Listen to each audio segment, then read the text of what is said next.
انہوں نے اپنی بیوی سے کہا کہ بیگم کنگھی لے کے آنا، کنگھی بال بانے کے لیے کنگھی لانا۔ تو اس اللہ کی بندی نے پوچھا کیا شیشہ بھی لاؤں؟ ظاہر ہے کہ کامن سینس سے کنگھی سے شیشہ مانگ ہی لیتا آدمی، کہ شیشہ سامنے ہوگا تو کنگھی کرے گا۔ تو کہا کہ شیشہ بھی لاؤں؟ تو وہ بزرگ خاموش ہو گئے، تھوڑی دیر خاموش رہے، اس کے بعد کہا ہاں شیشہ بھی لے آؤ۔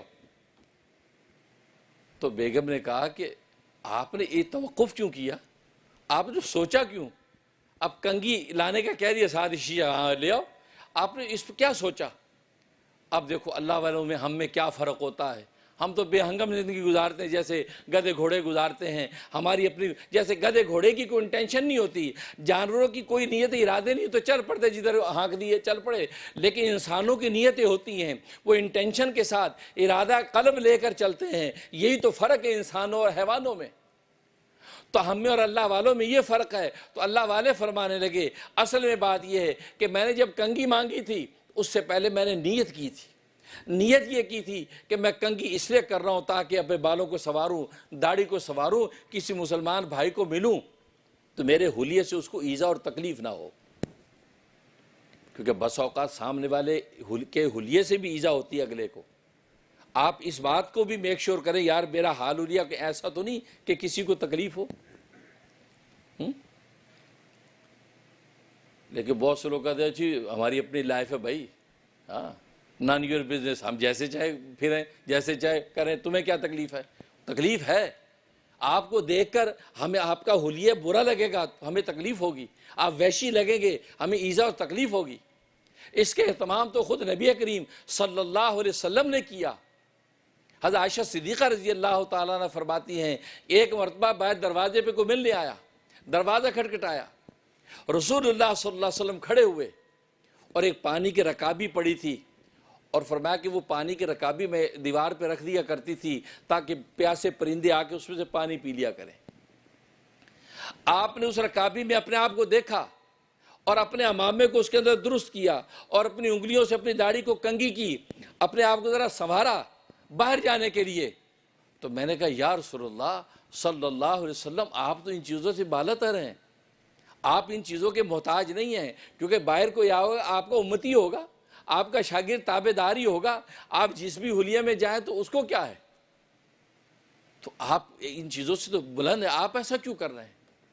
اس پر نبی کریم صلی اللہ علیہ وسلم فرمایا کہ عائشہ نہیں، بات یہ ہے کہ مسلمان کا مسلمان پر حق یہ ہے کہ جب ایک مسلمان دوسرے مسلمان سے جب ملاقات کرے تو بن سنور کر کے، تاکہ اس کے ظاہری حلیے سے دوسرے مسلمان کو ایذا نہ ہو۔ اب آپ کی داڑھی علول جلول ہو، اب دوسرے مسلمان بھائی کو دیکھ کے تکلیف ہوگی، کوئی نازک مزاج ہوگا تو اس کو اور تکلیف ہوگی، لطیف مزاج کو اور تکلیف ہوگی، کیا داڑھی ادھر جا رہی ادھر جا رہی ہے۔ اب مجھے تو کوئی ایسا بندہ میرے تو دل میں آتا ہے کنگھی نکال کے اس کی داڑھی کر دوں، کنگھی کر دوں، دیکھو کہ افینڈی نہ ہو جائے، برے ہی نہ مان جائے بھی مولوی صاحب آپ کیا کر رہے ہیں۔ پاکستان میں تو کئی مریدوں کے میں نے مونچھیں اپنے ہاتھ سے کاٹی ہیں کہ بھائی یہ تمہاری مونچھیں کتنی بے ہنگم ہے، کینچی لاؤ یار مونچھیں صحیح کر دی، اب ہو لیا یہ صحیح لگ رہے ہو بھائی۔ مزاج ہے، کیوں کہ نبی پاک صلی اللہ علیہ وسلم کا یہ مزاج کہ آپ کے حلیے سے کسی کو تکلیف نہ ہو، آپ ایسا حال حلیہ کر کے پیش ہوں اور ملاقات کریں اتنی گرم جوشی سے کریں۔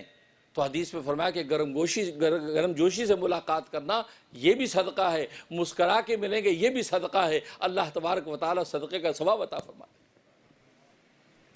تو اس کا لحاظ خود نبی کریم صلی اللہ علیہ وسلم نے بھی کیا ہے کہ سامنے مسلمان کو ایذا نہ ہو، آپ اپنا حال حلیہ ایسا رکھیں کہ سامنے والے کو تکلیف نہ ہو۔ تو بالکل اسی طریقے سے تو فرمایا کہ میں نے یہ انٹینشن متعین کر لی تھی کنگھی کے لیے کہ میں اس لیے ایسا کر رہا ہوں کہ تاکہ کسی مسلمان کو تکلیف نہ ہو، لیکن تم نے یہ سوال کر لیا کیا میں شیشہ بھی لاؤں؟